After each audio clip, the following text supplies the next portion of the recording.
ಜಾಸ್ತಿ ಈ ರೀತಿ ಹಣ್ಣಾಗಿರುವ ಮತ್ತು ಈ ರೀತಿ ಕಪ್ಪಗಿರುವ ಬಾಳೆಹಣ್ಣ ಬಿಸಾಕ್ತಾ ಇದ್ದೀರಾ, ಹಾಗಾದರೆ ಇನ್ಮೇಲಿಂದ ಈ ಕೆಲಸ ಮಾಡೋಕ್ಕೆ ಹೋಗಬೇಡಿ. ಈ ಥರದ ಬಾಳೆಹಣ್ಣ ಉಪಯೋಗಿಸಿ ನಾನಿವತ್ತು ನಿಮಗೆ 3 ರೀತಿಯ ಬ್ರೇಕ್ಫಾಸ್ಟ್ ರೆಸಿಪಿನ ಹೇಳ್ಕೊಡ್ತೀನಿ. ಇವಾಗ ಏನೆಲ್ಲ ಇಂಗ್ರೀಡಿಯೆಂಟ್ಸ್ ಬೇಕಂತ ನಾನು ನಿಮ್ಗೆ ತೋರಿಸ್ತೀನಿ. ನಾನಿಲ್ಲಿ 2 ಚಿಕ್ಕ ಬಾಳೆಹಣ್ಣು ಮತ್ತು 2 ದೊಡ್ಡ ಬಾಳೆಹಣ್ಣು ತೊಗೊಂಡನಿ, ಮತ್ತು ಅರ್ಧ ಕಪ್ ಮೊಸರು, ಮತ್ತು ಇಲ್ಲಿ ಸಣ್ಣ ರವೆ ತೊಗೊಂಡಿದ್ದೆ ನಾನು, 0 ಸೈಜ್ ಅಂತಾರಲ್ಲ ಆ ರವೆ. ಆಮೇಲೆ ಬೆಲ್ಲ ತೊಗೊಂಡಿದ್ದೀನಿ ನಾನು, ಬೆಲ್ಲದ ಪುಡಿ. ಆಮೇಲೆ ಸ್ವಲ್ಪ ರುಚಿಗೆ ತಕ್ಕಷ್ಟು ಉಪ್ಪು ತೊಗೊಂಡಿದ್ದೀನಿ. ಇಷ್ಟ ನೋಡ್ರಿ ಬೇಕಾಗಿರೋದು. ಇವಾಗ ಸ್ಟಾರ್ಟ್ ಮಾಡೋಣಂತ. ಮೊದಲಿಗೆ ನಾನು ಇಲ್ಲಿ ಸಿಪ್ಪೆ ತೆಗೆದು ಇಟ್ಕೊತಾ ಇದ್ದೀನಿ.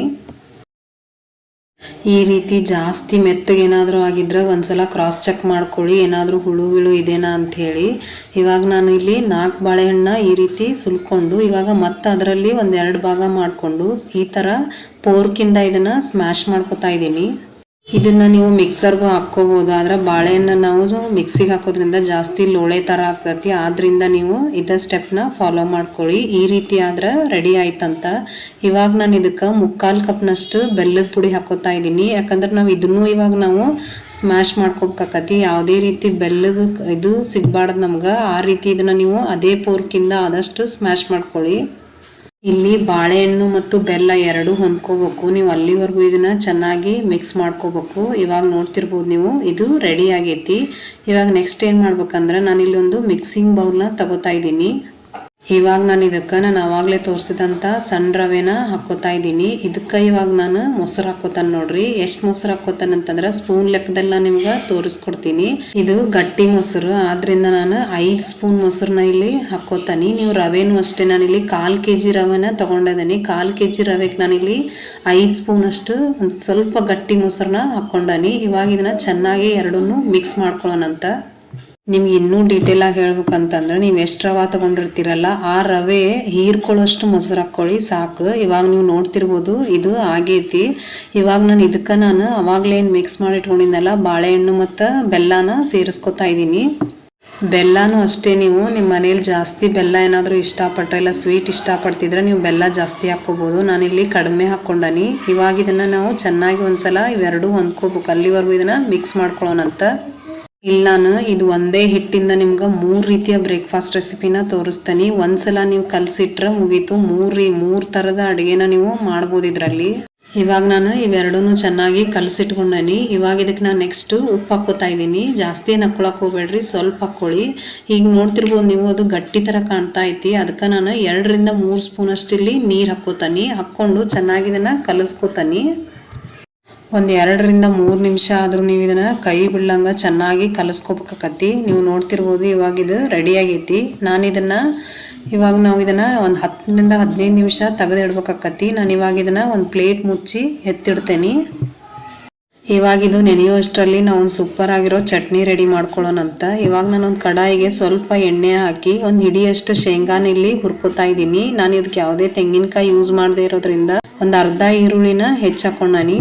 ಇವೆರಡನ್ನೂ ಇವಾಗ ಚೆನ್ನಾಗಿ ನಾನಿಲ್ಲಿ ಫ್ರೈ ಮಾಡ್ಕೊತಾನೆ ನೋಡ್ರಿ. ಇವಾಗ ಇದಕ್ಕೆ ನಾನು ಸ್ವಲ್ಪ ಪುಟಾಣಿನೂ ಹಾಕ್ಕೊಂಡಾನೆ, ಇಲ್ಲಿ ಹುರ್ಗಡ್ಲೆ ಹಾಕ್ಕೊಂಡು ಇದನ್ನು ಅಷ್ಟೇ 1 ನಿಮಿಷ ಚೆನ್ನಾಗಿ ಫ್ರೈ ಮಾಡ್ಕೊತಾನೆ. ಇದಕ್ಕೆ ಇವಾಗ 3 ಬ್ಯಾಡಗಿ ಮೆಣಸಿನ್ಕಾಯಿ ಮತ್ತು 3 ಬೆಳ್ಳುಳ್ಳಿ ಹೆಸರು, ಸ್ವಲ್ಪ ಕರಿಬೇವು ಹಾಕ್ಕೊಂಡಾನೆ. ಹಾಕ್ಕೊಂಡು ಒಂದು ಸ್ವಲ್ಪ 1 ನಿಮಿಷದವರೆಗೆ ಅಷ್ಟೇ ಇದನ್ನು ಹುರ್ಕೋತಾನೆ ಇಲ್ಲಿ. ಇವಾಗಿದು ತಣ್ಣಗಾದ್ಮೇಲೆ ಒಂದು ಮಿಕ್ಸಿ ಜಾರಿಗೆ ಹಾಕ್ಕೊಂಡಾನಿ. ಆಮೇಲೆ ಸ್ವಲ್ಪ ಜೀರಿಗೆ, ಆಮೇಲೆ ರುಚಿಗೆ ತಕ್ಕಷ್ಟು ಉಪ್ಪು, 1 ಇಂಚಿನಷ್ಟು ಹುಣಸೆ ಹಣ್ಣು ಮತ್ತು ಸ್ವಲ್ಪ ಬೆಲ್ಲ ಹಾಕ್ಕೊಂಡ. ನಾನಿಲ್ಲೇ ಹುಣಸೆ ಹಣ್ಣು ಹಾಕ್ಕೊಂಡಿದ್ದಕ್ಕೆ ಸಿಹಿ ಬ್ಯಾಲೆನ್ಸ್ ಆಕತ್ತಂತೇಳಿ ಇವಾಗ ಸ್ವಲ್ಪ ನೀರು ಹಾಕ್ಕೊಂಡಿದ್ದನ್ನ ನುಣ್ಣಗೆ ರುಬ್ಕೋತಾನೆ. ಇವಾಗ ಸೂಪರ್ ಆಗಿರೋ ಚಟ್ನಿ ರೆಡಿ ಆಯಿತು. ಇದಿಷ್ಟ ಆದ್ರೆ ನಮ್ಮದು ಚಟ್ನಿ ಮಾಡೋ ಅಷ್ಟೊತ್ತಿಗೆ ನಮ್ದು ಹಿಟ್ಟು ನೆಂದಿರ್ತತಿ. ಇವಾಗ ನಾನಿಲ್ಲಿ ನಿಮಗೆ 10 ನಿಮಿಷದ ಮೇಲೆ ತೋರಿಸ್ತಾ ಇದ್ದೀನಿ. ಹಿಟ್ಟು ನೋಡ್ತಿರ್ಬೋದು ನೀವು ಎಷ್ಟು ಗಟ್ಟಿಯಾಗಿದೆ ಅಂತ. ನಾವು ರವೆ ಹಾಕಿರೋದ್ರಿಂದ ಅದು ಮೊಸರು ಮತ್ತು ನೀರನ್ನೆಲ್ಲ ಹೀರ್ಕೊಂಡು ಗಟ್ಟಿಯಾಗಿರ್ತತಿ. ಆದ್ದರಿಂದ ಇದನ್ನ ಒಂದ್ಸಲ ಮಿಕ್ಸ್ ಮಾಡಿಕೊಂಡು ಮತ್ತೊಂದು 2-3 ಸ್ಪೂನ್ ಅಷ್ಟು ಇದಕ್ಕೆ ನಾನು ನೀರು ಹಾಕ್ಕೊಂಡು ಚೆನ್ನಾಗಿ ಮತ್ತೆ ಇದನ್ನು ಕಲಿಸ್ಕೊತಾನೆ. ನಮಗೇನಿದು ಜಾಸ್ತಿ ಗಟ್ಟಿ ಬೇಕಂತಿಲ್ಲ, ಇಡ್ಲಿ ಮಾಡ್ತೇವಲ್ಲ ನಾವು ಆ ರೀತಿ ಬ್ಯಾಟರ್ ಇದ್ರೆ ಸಾಕಿದು.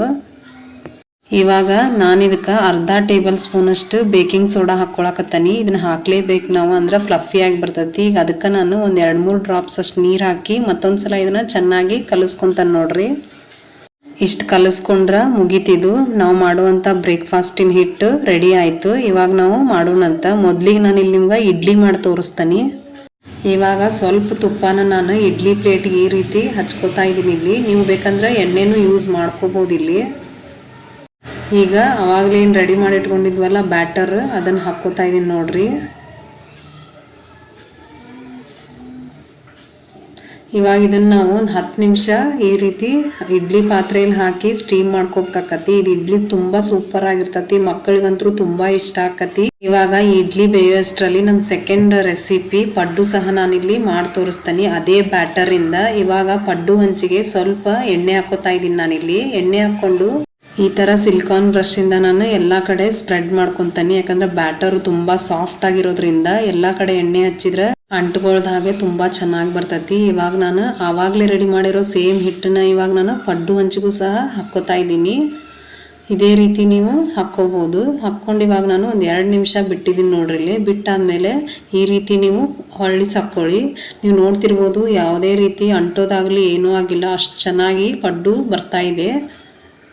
ಇವಾಗ ನಾನು ಇಷ್ಟು ಪಡ್ಡನ್ನು ಈ ರೀತಿ ಹೊಳ್ಳಿಸಿ ಹಾಕೋತಾನೆ ನೋಡ್ರಿ. ಯಾವುದು ಸಹ ಹಂಚನ ಹಿಡ್ಕೊಂಡಿಲ್ಲ, ಅಷ್ಟು ಸೂಪರಾಗಿ ಬಂದಾವು. ನಾನು ನಿಮ್ಗೆ ಮತ್ತೊಂದು ಸಲ ತೋರಿಸ್ತಾನೆ ಇಲ್ಲಿ ಎರಡೂ ಕಡೆ ಎಷ್ಟು ಚೆನ್ನಾಗಿ ಬೆಂದಿದಾವ ಅಂತೇಳಿ. ಕಲರು ನೋಡ್ಬೋದು ನೀವು ಎಷ್ಟು ಸೂಪರಾಗಿ ಬಂದಿದೆ ಅಂತ. ಇವಾಗ ನಮ್ದು 2ನೇ ಬ್ರೇಕ್ಫಾಸ್ಟ್ ರೆಸಿಪಿ ಪಡ್ಡು ಕೂಡ ರೆಡಿ ಆಯಿತು.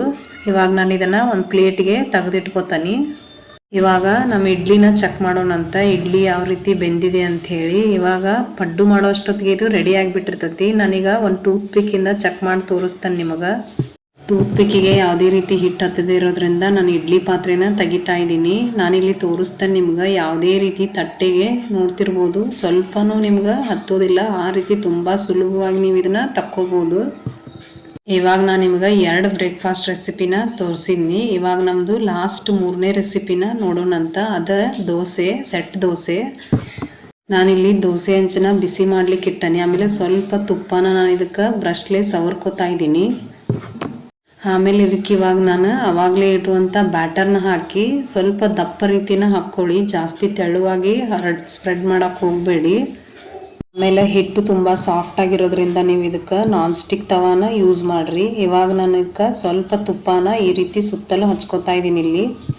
ಇವಾಗ ಒಂದು 2 ನಿಮಿಷ ಆದಮೇಲೆ ಈ ರೀತಿ ಇದನ್ನು ಹೊಳ್ಳಿಸಕೋತಾನೆ ನೋಡ್ರಿ. ಉರಿನೂ ಅಷ್ಟೇ ನೀವು ಸಿಮ್ ಒಳಗೆ ಇಟ್ಟು ಬೇಯಿಸ್ಕೊರಿ. ಹಿಟ್ಟು ತುಂಬ ಸಾಫ್ಟ್ ಆಗಿರ್ತೈತಿ. ಅದಕ್ಕೆ ಇವಾಗ 2 ಕಡೆ ಬೇಯಿಸ್ಕೊಂಡ್ರೆ ಮುಗೀತು, ನಮ್ಮ ದೋಸೆನೂ ರೆಡಿ ಆಗಿಬಿಡ್ತಾವು. ನೀವು ನೋಡ್ತಿರ್ಬೋದು ಎಷ್ಟು ಚೆನ್ನಾಗಿ ಬಂದಿದೆ ಅಂಥೇಳಿ. ನೋಡಿದ್ರಲ್ಲ, ಒಂದೇ ಹಿಟ್ಟು ಬಳಸ್ಕೊಂಡು ಯಾವ ರೀತಿ 3 ಥರದ ಬ್ರೇಕ್ಫಾಸ್ಟ್ ರೆಸಿಪಿನ ಮಾಡಿದ್ವಿ ಅಂತೇಳಿ. ಒಂದೊಂದು ಅಷ್ಟು ತುಂಬ ಚೆನ್ನಾಗಿರ್ತತಿ. ಒಂದ್ಸಲ ನೀವು ಖಂಡಿತವಾಗಿಯೂ ಟ್ರೈ ಮಾಡಿ. ಮಕ್ಕಳಿಗೆ ಲಂಚ್ ಬಾಕ್ಸ್ ನೀವು ಕೊಟ್ಟು ಕಳಿಸಿ, ತುಂಬ ಚೆನ್ನಾಗಿರ್ತತಿ. ಮತ್ತು ನಾನು ನಿಮ್ಗೆ 3 ಅಷ್ಟು ಪಡ್ಡು, ದೋಸೆ ಮತ್ತು ಇಡ್ಲಿನ 3 ಕಟ್ ಮಾಡಿ ತೋರಿಸೇನಿಲ್ಲಿ ಯಾವ ರೀತಿ ಸ್ಪಾಂಜಿಯಾಗಿ ಬಂದಿದೆ ಅಂತೇಳಿ. ಈ ಸಿಹಿ ಜೊತೆ ಖಾರದ ಚಟ್ನಿ ತುಂಬ ಸೂಪರ್ ಆಗಿರ್ತತಿ. ಒಂದ್ಸಲ ಟ್ರೈ ಮಾಡಿರಿ.